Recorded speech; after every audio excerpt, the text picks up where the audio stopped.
Hey, what's going on, guys? Klutch here, and today we're looking at the brand new Pumps and Hoses DLC for Farming Simulator 22. You know what? If you're looking to pick up this DLC, you can use the code down in the description. Make sure you use the code KLUTCHSIM at checkout. Also, guys, we're going to be just briefly talking about pretty much everything here. We're going to look it all over quickly, but this is not going to be a huge tutorial on absolutely everything. There's way too much to talk about.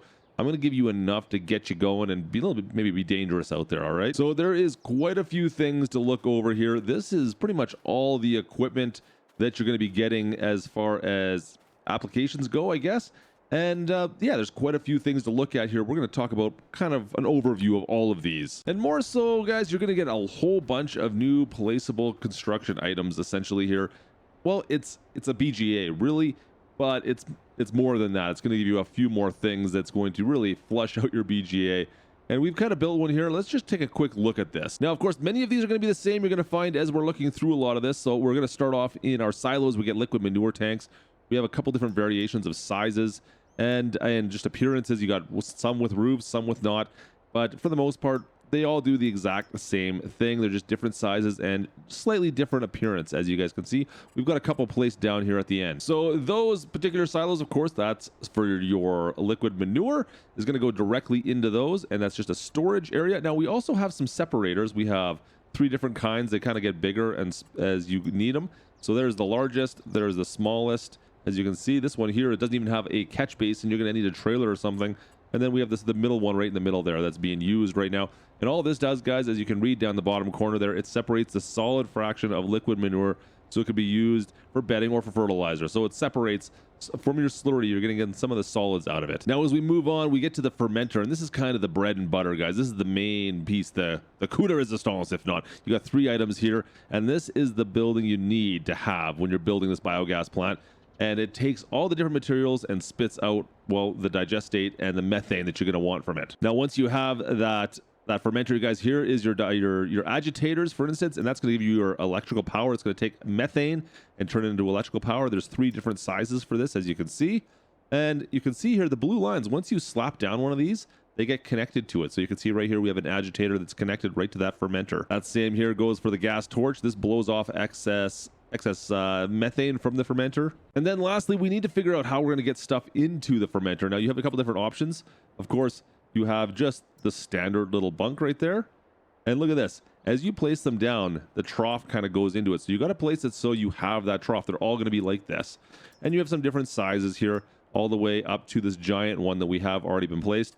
And also, of course, you get this one, this drive-in one right here with a ramp that you can drive right in and drive your manure spreader right into. They, for the most part, all work the same. These ones here are for silage. You're going to get your sugar beet cut as well as manure into all of these.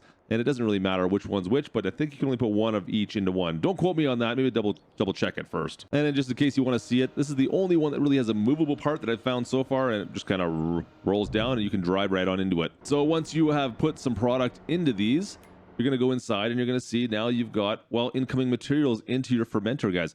Now, you need to have all of these in order to start getting outgoing products, and it has to be distributed, of course. Now, you can buy them right here, so I can go right into my silage, for instance, and say, you know what, I'm not making silage, but I can buy it at least. It's going to cost me some cash, just like any other factory or production in Farming Simulator. So you've got this, and now it's being all put out. I haven't figured out what the bunker's doing yet, why it's running bad. Haven't figured this one out yet. This is something we still need to figure out. So just be aware of that. I'm not quite 100% sure, but you can see the fermenter is running. It's got plants running at its limit, and the torches is running right now at 56%. So everything's going out there. I'm running out of space, obviously. Not quite sure exactly there. Now, you can also see the power plant that we talked about. Power plant right now has got tons of methane in it, and it's running out and creating power for us. So let's move away from the placeable buildings now. Let's talk about the equipment itself, because really this is what most of us are going to be dealing with, right? Of course, you've got some tanks. Now, these tanks aren't both the same. One's just a simple slurry tank that has attachments like we're used to that you can connect on the back to do some injecting. Of course, this one here also has a pump, and yeah, you've got a rack on the back you can place on this one so you can put some hoses down. And also there is an option to put a compressor on this one, which, well, it's for cleaning out your hoses and your pump. We'll talk more about that, because there also is a standalone compressor right here. And guys, at some point your hoses, I guess, can get clogged with slurry manure. and you'll need a compressor to clean these out. So that's what this compressor does. Like I said, you can get another one that placed on the back of that tank itself. Now we have a couple different reel systems here. You've got just some basic reels. This is going to be for your hoses, of course. And you also have a reel here that has a secondary tank on it. So it will store some slurry into it while you're pumping or while you're out in the fields, and it'll use it like a buffer almost. So if you run out on your main tank back wherever you're pumping it from, it can use this little small tank.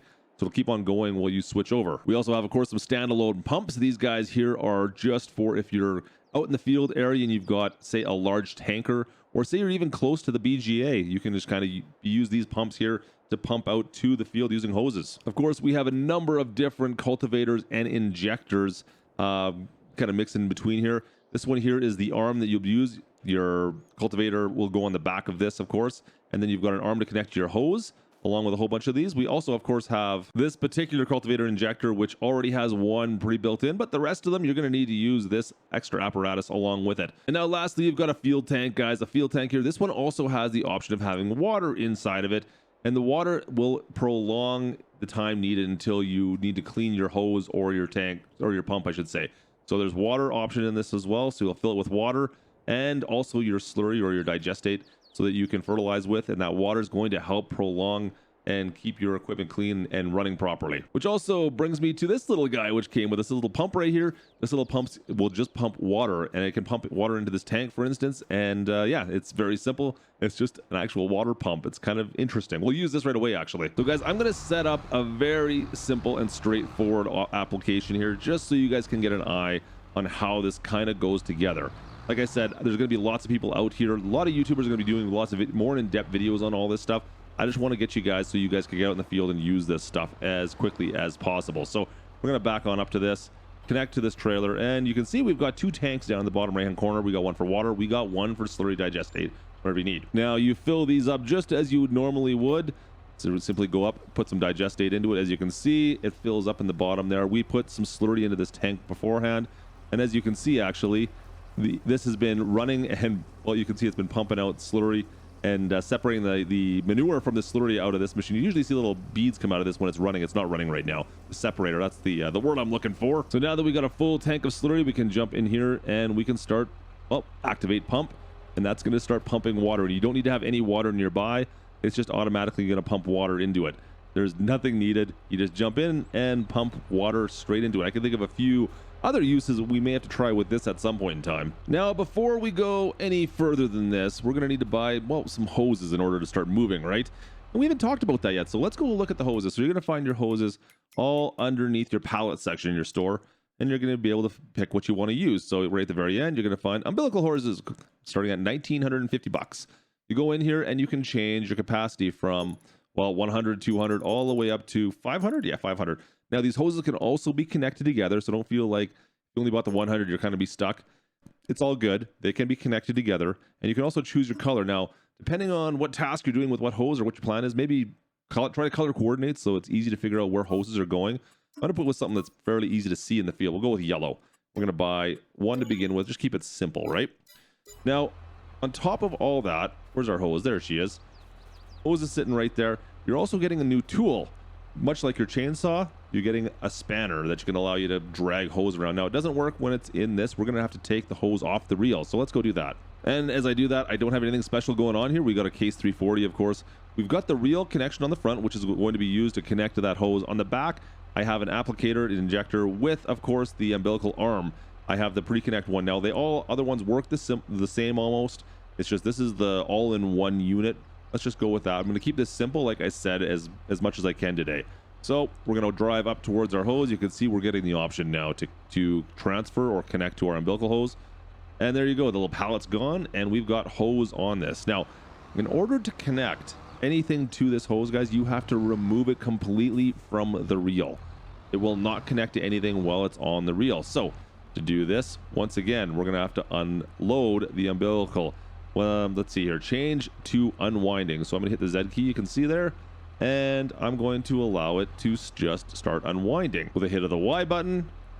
And we can just start driving. And this is actually one of my favorite things, of just watching the hose move around down here. Now you can see we can drive around, and the hose is slowly going to come off of the reel.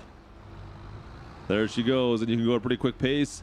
Once it gets down to the very last part of the reel, boom, she comes off. There we go. Cool. So hose is off its reel. Now, you know what? We're going to connect this to our injector here right away. I'm going to back this on up. Get that umbilical out and about. And look at that. Already getting attachment options. There you go. We're already attached. Easy. Okay, so now we got to figure out how to get that attached to the far side. Now, if you're like me and you put the hose too far away, you got to bring up your spanner. Once your spanner's up, you can connect it in and you can walk this over and put it close to the pump. And this should be close enough, I think. Yes, it is. Look at that. Left shift Q once again connects into our pump, and now we should be able to activate the pump, which we can. And now we're pumping out our digestate, guys. It's heading down there. Let's go to the tractor again. And that's really all she wrote, you guys. We can now lower this. You can see we've got activation up on the top corner of our screen, and we are pumping slurry out into our field. Now we can also do a double rate. You can see there's an activation option for that. Just simply by hitting a key, we can now change between normal and double rates. So if you want to get a little bit of speed on, you can do that. I don't know if there's any other disadvantage or advantage for using the double rate or not. It does automatically change your speed for your tractors. So as you can see, it slows me right down to 5 miles an hour. When I go double rate, I'm going to 10. So I don't know, do the math on that, I guess. We're going to go for a bit here. If you get too far, I think it'll just unplug. I haven't had it happen yet. But even with the smallest hose, you can see here on Elm Creek, we're going quite a ways away. I feel like I've disconnected, but I'm not seeing any obvious things saying I have. It looks like I've disconnected. I have definitely disconnected. So it doesn't even let you know when you've disconnected. Just a heads up on that. So let's go see if we can reconnect this. Oh yeah, we totally disconnected. I can't believe we disconnected there. That wasn't even close. We were not that far away at all. So definitely something you're going to have to concern yourself with is keeping an eye on that pump and how much hose you got for sure. I didn't see. Look at it. I'm already disconnecting right now as well. All right. Well, if it's going to give me grief, let's see if we can extend this a little bit. I've got a lot longer hose here. Let's see if we can take this and use this hose instead now. Guys, I got a lot of hose here. Let's be honest. Let's see if we can drop all this into a big old snake and see what happens. How much of a mess can Klutch make with this? Let's start by connecting this end to the tank itself. Almost lost the other end of this hose, guys. Let's see. We'll drag this one over to our yellow hose. Please work, please work, please work, please work. And can we just attach now? Done. Look at that. Perfect. All right. So we got all that connected. Let's go see if this works better. And away we go. All right. So hopefully this doesn't cause as many problems. It shouldn't in theory, but only one way to find out, I guess, guys. I was kind of surprised it was pulling off. Like you thought, it doesn't pull tight the same way you would think it would. Just because there's space there for your hose to kind of cut a corner, it doesn't necessarily mean it's going to do that. In fact, chances are it's just going to drag behind where you were. So something to definitely be aware of. You're going to have to keep an eye on your hose back there while you're out here doing your work, because otherwise you're going to end up definitely causing problems, that's for sure. The hose tends to stay put. It doesn't drag around corners. So I'm going to run this through and see what happens. Okay, guys? All right, so I'm actually kind of impressed with the friction that you're getting from the hose. So sometimes it pulls like from corners. You can see we went all the way to the very end there, but the hose now is starting to come back. It's not pulling from the center bundle that we originally made. I thought it would grab from.